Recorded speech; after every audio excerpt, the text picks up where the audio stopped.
السلام علیکم ناظرین۔ پہلے پارے میں اللہ رب العزت نے 5 مضامین بیان فرمائے ہیں یا 5 باتیں بیان ہوئی ہیں۔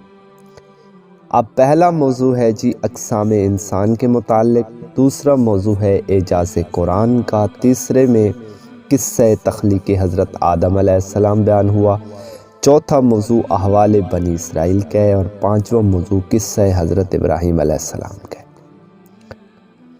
اب اقسام انسان جو ہیں وہ کتنی ہیں؟ تو اللہ رب العزت نے قرآن مجید میں انسان کی 3 قسمیں بیان فرمائی: مومنین، منافقین اور کافرین۔ پھر اللہ رب العزت نے مومنین کی 5 صفات مذکور فرمائی ہیں کہ وہ جو مومن لوگ ہیں ان کے اندر 5 صفتیں پائی جاتی ہیں۔ پہلی صفت ہے ایمان بالغیب، دوسری صفت ہے اقامت صلاۃ، یعنی کہ ایک تو وہ غیب پر ایمان رکھتے ہیں، دوسرا وہ اقامت صلاۃ یعنی نماز کی پابندی کرتے ہیں، تیسرا وہ انفاق فی سبیل اللہ کے راستے میں خرچ کرتے ہیں، چوتھا ایمان بالکتاب یعنی کہ وہ قرآن کو بھی مانتے ہیں اور اس سے پہلے جتنی کتابیں نازل ہوئی ہیں ان پر بھی وہ یقین رکھتے ہیں، ایمان بالکتب ہے۔ 5واں ہے یقین۔ یقین کس چیز پر؟ یقین بالآخرہ یعنی آخرت پر یقین۔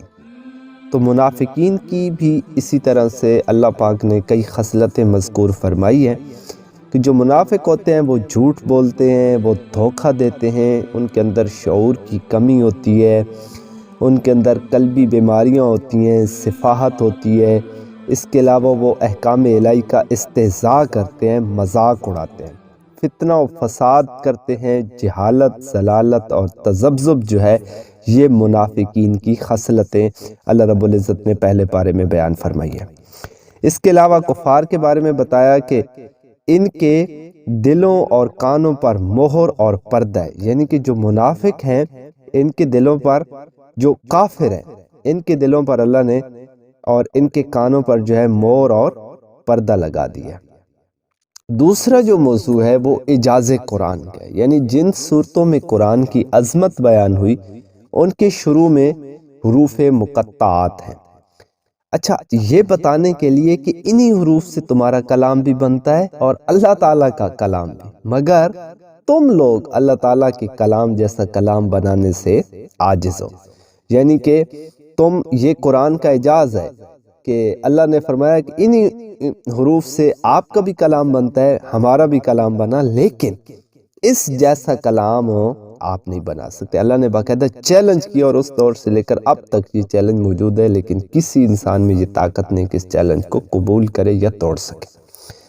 تیسرا جو ہے وہ پہلے پارے میں حضرت آدم علیہ السلام کا قصہ بیان ہوا، اللہ تعالیٰ کا آدم علیہ السلام کو خلیفہ بنانا، فرشتوں کا انسان کو فسادی کہنا، اور اللہ تعالیٰ کا آدم علیہ السلام کو علم دینا، فرشتوں کا اقرار عدم علم کرنا، اس کے علاوہ فرشتوں سے آدم علیہ السلام کو سجدہ کروانا، شیطان کا انکار کرنا، پھر مردود ہو جانا، جنت میں آدم و حوا علیہم السلام کو شیطان کا بہکانا، اور پھر انسان کو خلافت ارض عطا ہونا۔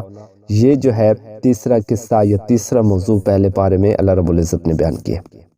اس کے علاوہ احوال بنی اسرائیل، یعنی کہ بنی اسرائیل کا اللہ تعالیٰ نے احوال بیان کیا ہے کہ ان کا کفران نعمت اور اللہ تعالیٰ کا ان پر لعنت نازل کرنا، یعنی اللہ نے ان کو بے شمار نعمتیں عطا فرمائی لیکن انہوں نے کیا کیا؟ کفر کیا، ناشکری کی، نافرمانی کی اللہ تعالیٰ کی ان نعمتوں کی، تو اس کے بدلے میں اللہ نے کیا کیا؟ ان پر لعنت نازل فرمائی اور اللہ ان پر غصے ہوئے۔ اور 5واں جو واقعہ ہے وہ حضرت ابراہیم علیہ السلام کا قصہ بیان ہوا ہے پہلے پارے میں، یعنی کہ یہ میں آپ کو پہلے پارے کا جو خلاصہ ہے وہ آپ کے سامنے پیش کر رہا ہوں کہ حضرت ابراہیم علیہ السلام کا اپنے بیٹے کے ساتھ مل کر خانہ کعبہ کی تعمیر کرنا، اور پھر اللہ تعالیٰ سے اسے قبول کروانا، اور پھر توبہ و استغفار کرنا۔ تو یہ ہے پہلے پارے کا خلاصہ، اور یہ 5 جو مضامین ہیں وہ اللہ رب العزت نے پہلے پارے میں بیان فرمائے ہیں۔